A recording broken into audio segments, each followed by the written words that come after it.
तो अब बात करेंगे हरियाणा में महंगी हुई शराब की। शराब के शौकीनों को अब जेब ढीली करनी होगी। हरियाणा में आज से शराब महंगी हो गई है। हरियाणा में नई आबकारी नीति लागू की गई है, जिसमें देसी, अंग्रेजी और बियरों के दामों में बढ़ोतरी हुई है। देसी शराब की बोतल 15 रुपए महंगी, अंग्रेजी शराब की बोतल 50 रुपए और बियर 40 रुपए तक महंगी हुई है।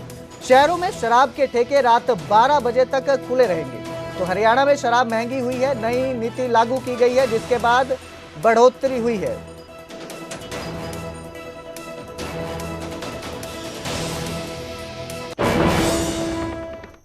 तो हिसार यूनिवर्सिटी में स्टूडेंट्स पर लाठीचार्ज का मामले में सिक्योरिटी इंचार्ज और रजिस्ट्रार समेत 8 लोगों पर एफआईआर की गई है। छात्रों की शिकायत पर सिविल लाइन थाना में केस दर्ज किया गया। सिक्योरिटी इंचार्ज सुखबीर सिंह पर मामला दर्ज किया गया है। वहीं प्रोफेसर राधेश्याम, रजिस्ट्रार पवन कुमार पर भी केस दर्ज किया गया। इसके अलावा सुमन, नरेंद्र, जगबेश, पुनिया, अनूप और विजेंद्र पर मामला दर्ज किया है। हिसार कृषि विश्वविद्यालय में लाठीचार्ज हुआ था। सुरक्षा कर्मियों ने छात्रों पर लाठीचार्ज किया था। लाठीचार्ज में 7 से 8 छात्र घायल हुए थे। स्कॉलरशिप की मांग को लेकर कुलपति से ये मिलने पहुंचे थे, जिसके बाद सुरक्षा कर्मियों ने छात्रों को वहां से हटाने की कोशिश की, जिसमें धक्का मुक्की हुई और रात को सुरक्षा कर्मियों ने प्रदर्शन कर रहे छात्रों पर लाठियां चलाई।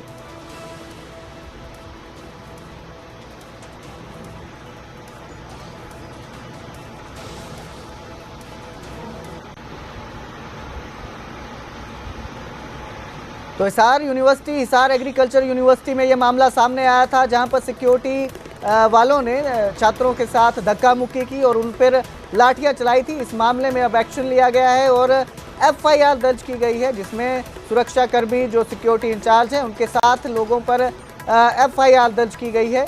बता दें कि हिसार यूनिवर्सिटी में, एग्रीकल्चर यूनिवर्सिटी में छात्र जो थे वो वीसी से मिलने पहुंचे थे, प्रदर्शन कर रहे थे, जिसके बाद सुरक्षा कर्मियों ने उन्हें वहां से हटाने की कोशिश की। इस दौरान उनकी छात्रों के साथ धक्का मुक्की हुई और रात में प्रदर्शन कर रहे छात्रों पर सुरक्षा कर्मियों ने लाठीचार्ज किया। इस लाठीचार्ज में 7 से 8 छात्र घायल हुए थे। दरअसल बताया जा रहा है कि ये छात्र जो थे स्कॉलरशिप की मांग को लेकर कुलपति से मिलने पहुंचे थे।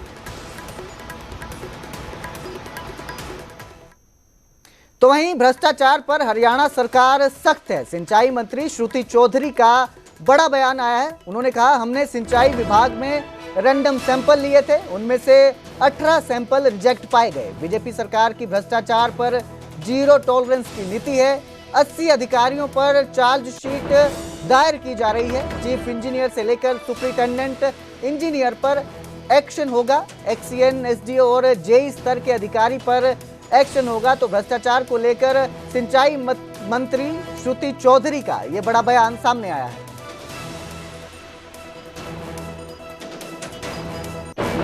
जीरो टॉलरेंस करप्शन के प्रति बार बार हमारे माननीय मुख्यमंत्री जी इस चीज़ को रिपीट करते हैं और रैंडम सैंपलिंग ली गई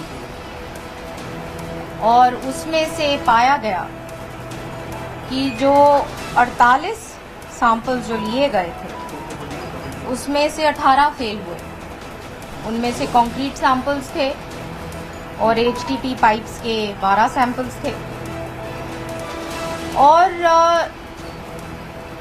ये एक किसी भी रूप से इस तरीके का काम ये गवर्नमेंट स्वीकार नहीं करेगी। बार बार कहा गया है कि अच्छा काम होना चाहिए, लोगों के लिए पूर्ण रूप से एक क्वालिटी का काम होना चाहिए। और जब इस प्रकार से सैम्पलिंग में एक इतना बड़ा फेलियर जब नजर आया तो फिर वो जाहिर है कि फिर कड़क एक्शन लेनी पड़ेगी। जिसका काम उसी को साजे, ये कहावत है और ऐसा ही होना चाहिए। बहादुरगढ़ में सड़कों से कूड़ा उठाने आए आप विधायक के बेटे का सफाई कर्मचारियों ने जमकर विरोध किया और उन्हें खूब खरी-खोटी सुनाई। सफाई कर्मचारी ने विधायक पुत्र और उनके समर्थकों को कूड़ा नहीं उठाने दिया। इसके बाद विधायक पुत्र और समर्थक वापस लौट गए। दरअसल बहादुरगढ़ में पिछले 8 दिन से नगर परिषद में ठेकेदार के तहत काम करने वाले सफाई कर्मचारी हड़ताल पर हैं। पिछले 3 महीने का वेतन नहीं मिलने के कारण उन्होंने हड़ताल शुरू की थी। अब तक उन्हें वेतन नहीं मिला है, जिसके चलते शहर में कूड़े के ढेर लग गए हैं। हालात को देखते हुए विधायक राजेश जून के बेटे सचिन जून ने शहर में सफाई अभियान शुरू किया था, जिसका सफाई कर्मचारियों ने जमकर विरोध किया।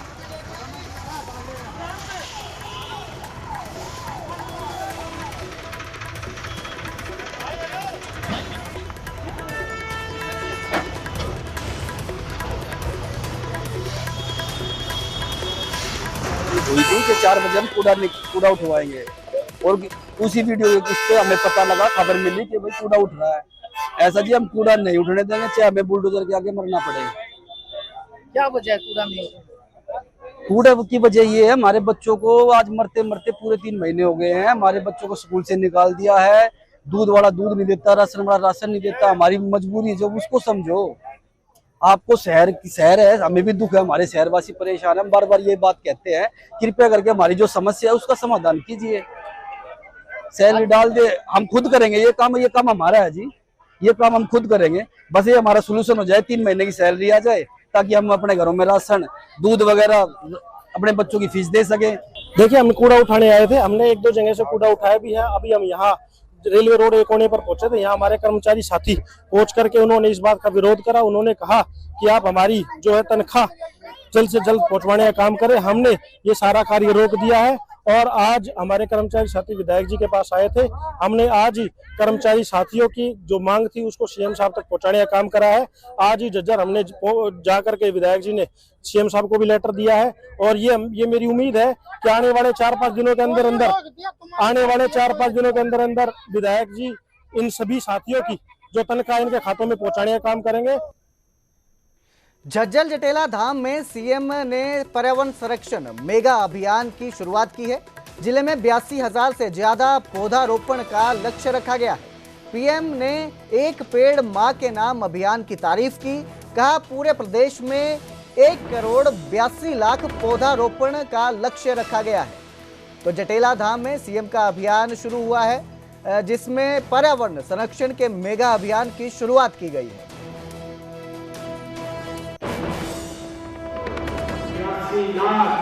एक पेड़ मां के नाम हम पौधे लगाने का हमने लक्ष्य रखा है।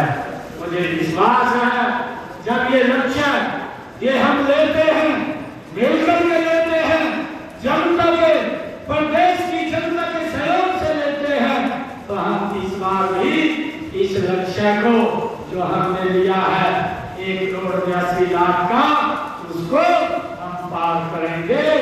ये अब की बार का लक्ष्य 2 करोड़ 1 पेड़